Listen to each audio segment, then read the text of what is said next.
Hello guys, আমি অমর Faruk from আনবিটানমো। So আজকে একটি নতুন টিউটোরিয়াল নিয়ে হাজির হয়েছি। তো এই টিউটোরিয়ালটি আপনাদের অনেক কাজে লাগবে। সো আর কথা না বাড়িয়ে চলে যাই। আর হ্যাঁ, এখন যারা আমার চ্যানেলটি সাবস্ক্রাইব করেননি এখনই করে নিন, কেননা আমি এখানে বিভিন্ন এডুকেশনমূলক টিউটোরিয়াল আপলোড করে থাকি। আশা করি এগুলো কাজে লাগবে। সো চলেন শুরু করা যাক আমার মেইন টিউটোরিয়াল।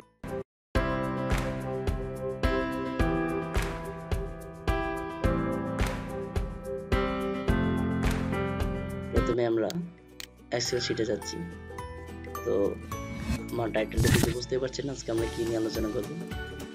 আমাদের আজকের আলোচনার বিষয় হচ্ছে, যদি এক্সেল শিটে ডাটা অ্যানালাইসিস না থাকে তাহলে ডাটা অ্যানালাইসিস কিভাবে আনা যায় সেটাই আজকে আমাদের আলোচনার বিষয়। সো গাইস, এখন আপনারা দেখতে পাচ্ছেন আমি উইন্ডোজ 10 এক্সেল শিট ওপেন করলাম, বাট এখানে কোনো ডাটা অ্যানালাইসিস নেই। এখানে ডাটা অ্যানালাইসিস থাকার কথা ছিল। সো গাইস, এখন যদি আমরা বিভিন্ন ম্যাথ করতে চাই তাহলে কিন্তু আমরা করতে পারবো, কারণ এখানে ডাটা থেকে আমরা এখানে ডাটা অ্যানালাইসিস দেখতে পাচ্ছি না। তো আমরা হাইপোথেসিস বা বিভিন্ন গুলো আমরা করতে পারবো না। সো গাইস, এর জন্য আমাদের কি করতে হবে? এর জন্য আমাদেরকে এখানে ডাটা অ্যানালাইসিস আনতে হবে। কিভাবে আনবো এটাই আজকে আপনাদেরকে দেখাবো। সো আমরা এখন যাব ফাইল থেকে যাব অপশন, দেন এরকম একটা ইন্টারফেস আসবে। দেন আমরা অ্যাডিংস ক্লিক করব। দেন নিচের দিকে দেখেন দেখতে পাচ্ছেন ম্যানেজ এবং গো। সো আমরা ম্যানেজে নিয়ে দেখবো যে ঠিক আছে কিনা অ্যাডিংস। ওকে, দেন আমরা গোতে ক্লিক করব। দেন গোতে ক্লিক করলে এরকম একটা ইন্টারফেস আসবে। দেখেন প্রথমে দেখতে পাচ্ছেন অ্যানালাইসিস টুল। সো আমরা সিলেক্ট করব দেন ওকে ক্লিক করব।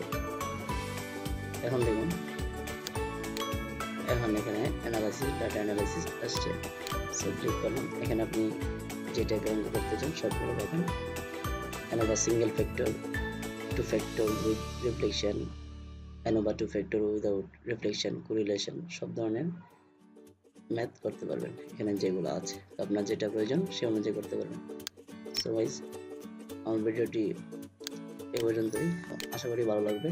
আর হ্যাঁ, ভালো লাগলে লাইক দিবেন, কমেন্ট, শেয়ার করতে বলবেন না। আর হ্যাঁ, অবশ্যই সাবস্ক্রাইব করবেন। সো গাইস, আগামী টিউটোরিয়ালে দেখা হবে। পর্যন্ত সবাই ভালো থাকবেন, সুস্থ থাকবেন। আসসালামু আলাইকুম।